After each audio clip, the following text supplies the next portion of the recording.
Well, hello everyone, this is Jeff Loves Jets with another unboxing video, and I'm just doing it right here in front of your eyes, folks. I mean, I haven't even laid my eyes on this model yet myself, so it's kind of like Christmas when we do this.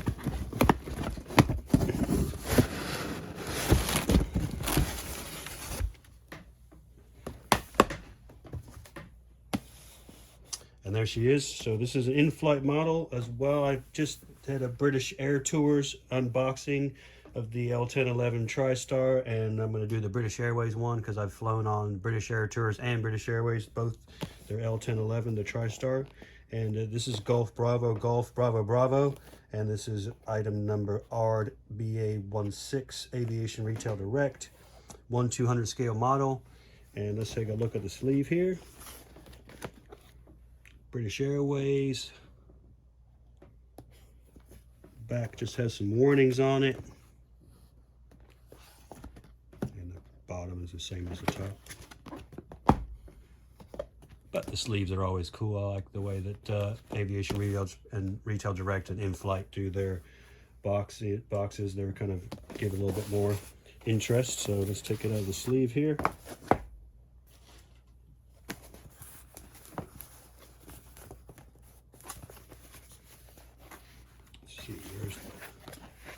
Here we go.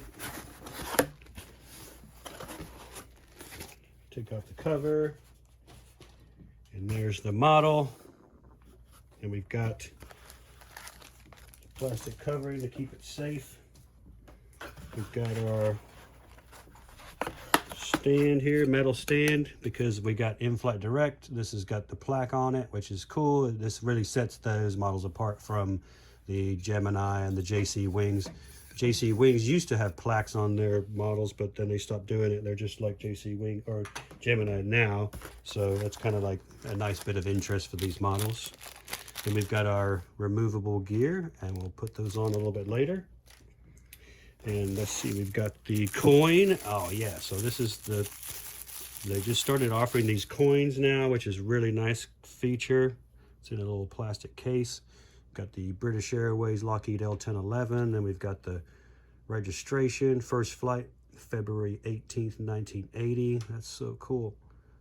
What a great additional feature that is. They used to do like a card, which was cool, but I think this has a bit more longevity and a bit more interest, so that's really nice. Then we should have some more. There we go. We've got the doors if we decide to go with the in-flight configuration. As in without the gear. I always put the gear in because I think it looks a lot cooler. So let's go a little bit into the L-1011 and its history. So the American Airlines approached Lockheed and Douglas Corporation with a need for a 250 passenger airliner for use on transcontinental routes. The response from Lockheed was the L-1011, which we see here, the Tristar. Douglas developed the DC-10, as you know, and they basically had similar configurations with the third engine. Back at this period of time, a two-engine aircraft could only go within 30 minutes of a airport, which meant it couldn't fly across an ocean because the ETOPS rules didn't allow for single engine operation over water.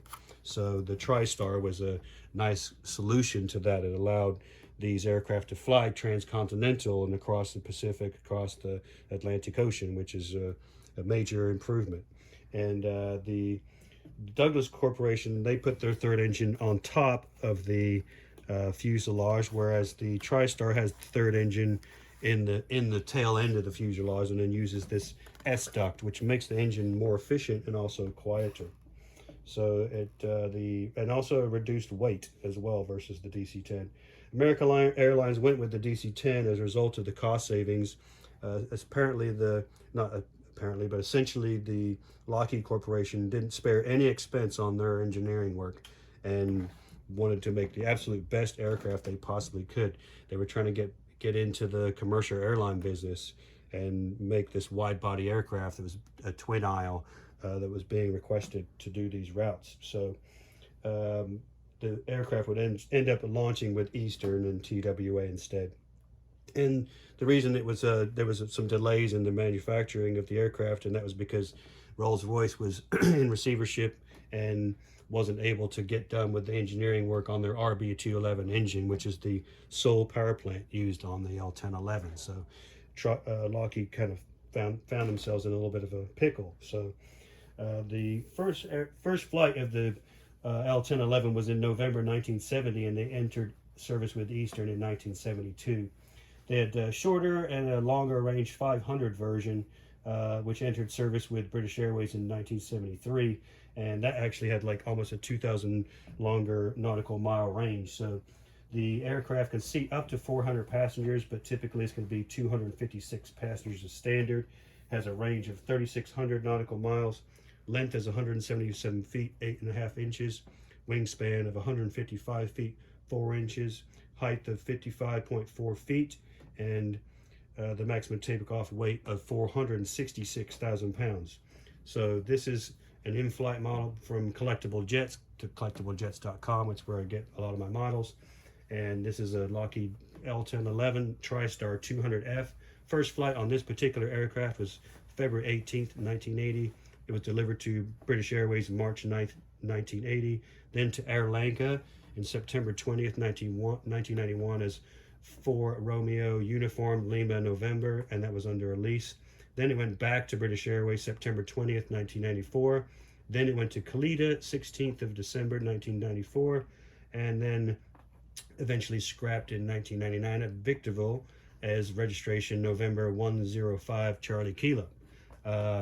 So this particular aircraft serial number 293C1178, and this uses 3 RB211s, 524B402s, and they produce 50,000 pounds of thrust. And this is in the Negus livery. So I was able to fly the Tristar with British Airways to Crete in 1982 and April 1982. So August and April of 1982. So that's why I have this interest in this particular model, as well as this livery, because it's the same livery that I flew on, which is really cool. And then I flew on British Airtours to Faro, Portugal in 1984, and that was aboard Golf Bravo Bravo Alpha India. So let's have a look at the details here. Get this model out of the box.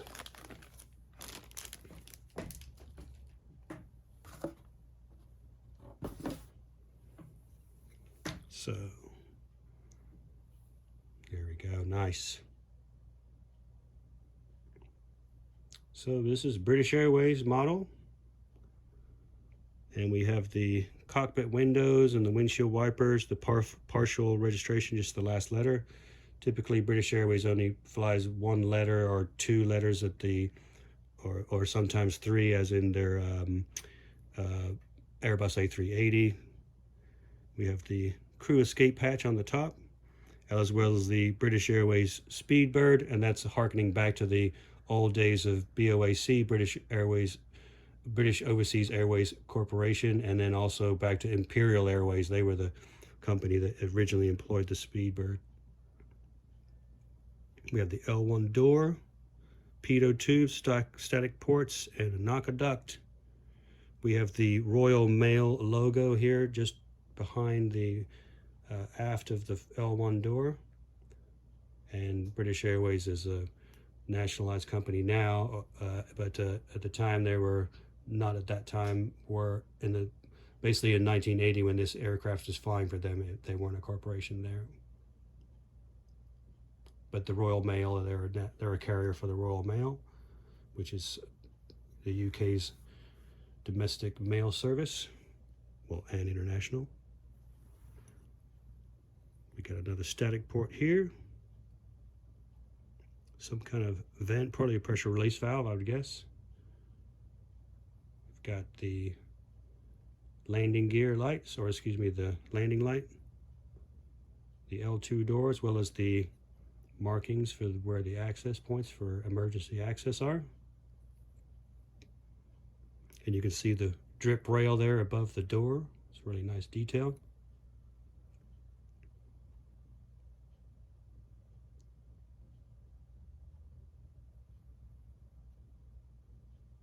We got the registration, Bravo Golf Bravo Bravo, as well as the L3 and L4 door.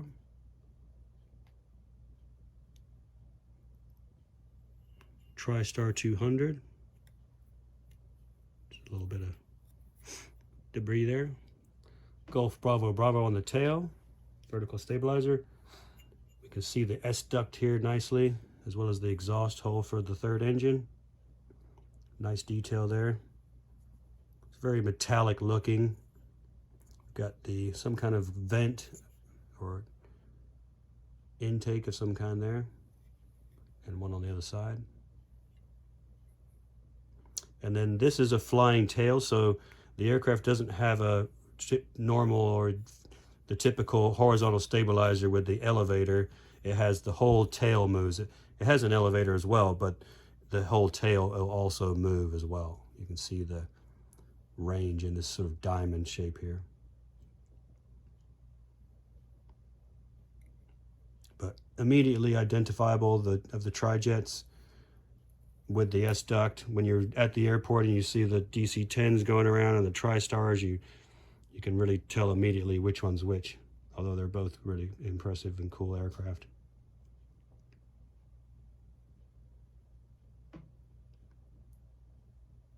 A couple of knockaducts here, some more venting, some more static ports.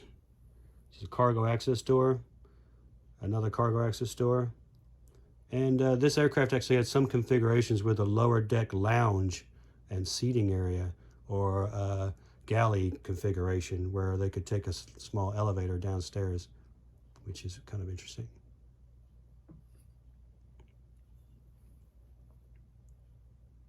We got the aft cargo access area and the bulk bin door, or hold number 5 they call it on some aircraft. This is where you put your animals and things like that. It's easier to heat a smaller space than it is to heat the whole entire hold, so it's better to have a small area that you can keep warm instead of the whole thing.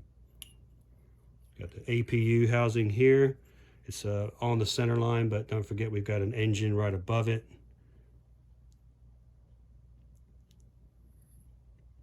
We got a really nicely painted VHF antenna. And there's not really that much difference in the livery between the Negus and Negus livery versus the British Airtours. The only difference is British Airtours is here instead of the lower part of the Union flag. Anti-collision beacons, as well as the painted on location of the main gear there. And I think these are the auto direction finder antennas, because they're usually paired and in that shape. They're smooth, they're not 3D.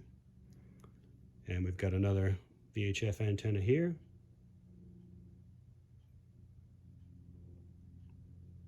Not sure what this antenna is. I would guess probably satellite communications. And we got the hole for the nose gear as well as the nose gear doors.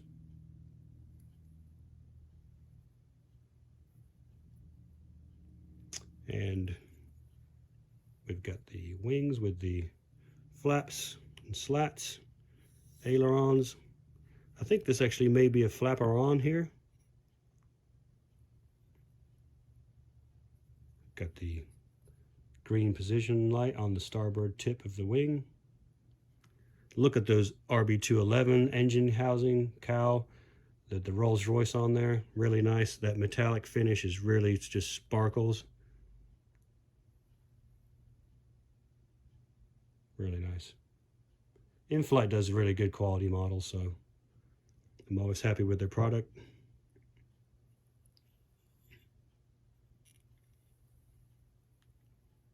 And we'll have to get some air and blow in there and see if these fans turn.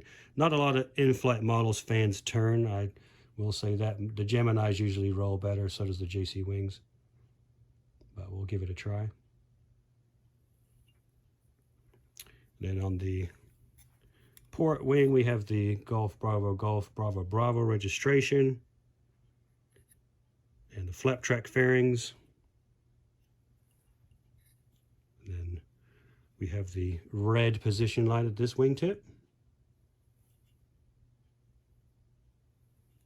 But look at that, just Beautiful shape of the L-1011. The TriStar is just really cool. And they only made 250 of them. And then Lockheed just got out of the commercial airline business altogether. Apparently they learned their lesson the hard way, I guess.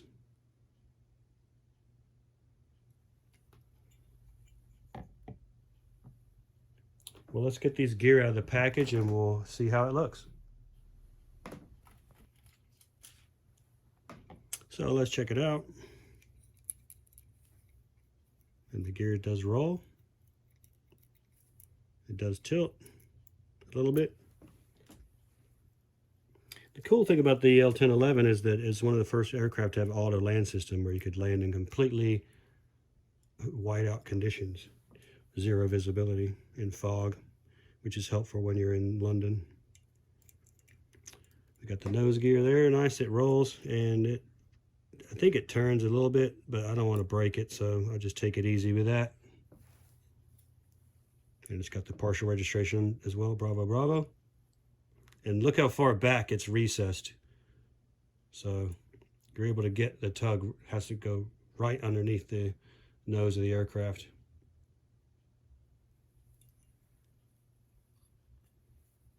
Very cool.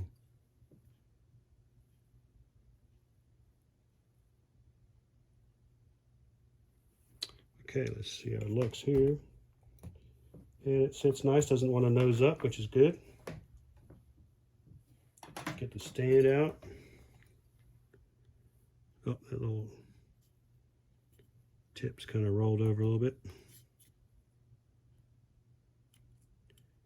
think it goes like that.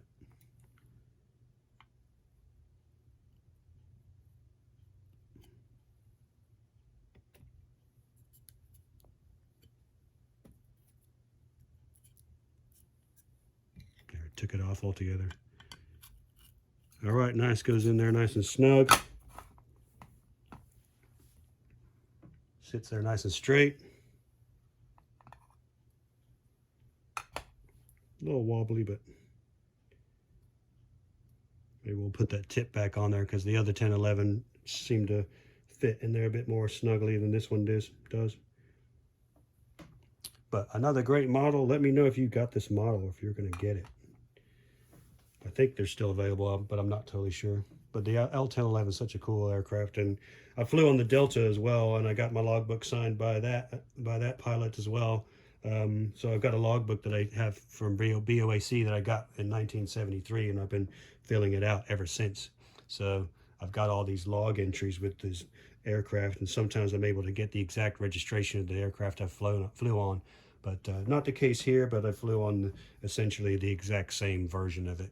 So it's nice to have that. Well, let's get some air blown in these engines and see how they blow. Got a little can of air. Whoa, check them out.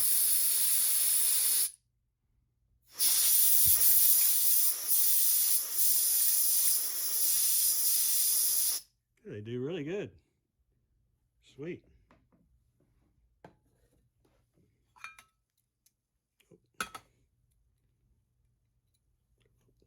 There we go. Nice. I don't think you can blow in this one, and I don't think there's a fan there because you can't see anything in the third engine, but hey, great model. Well, hopefully you enjoyed this video. If you did, give me a big like, and if you're not subscribed, make sure you do. A lot of the people that view my videos are not subscribed, and it really help out my channel if I can get your subscription and get your likes. Make sure you watch this video and keep posted for more. I've always got more coming, so we'll get those unboxed as soon as they arrive. Hope you have a great day, and thanks for watching.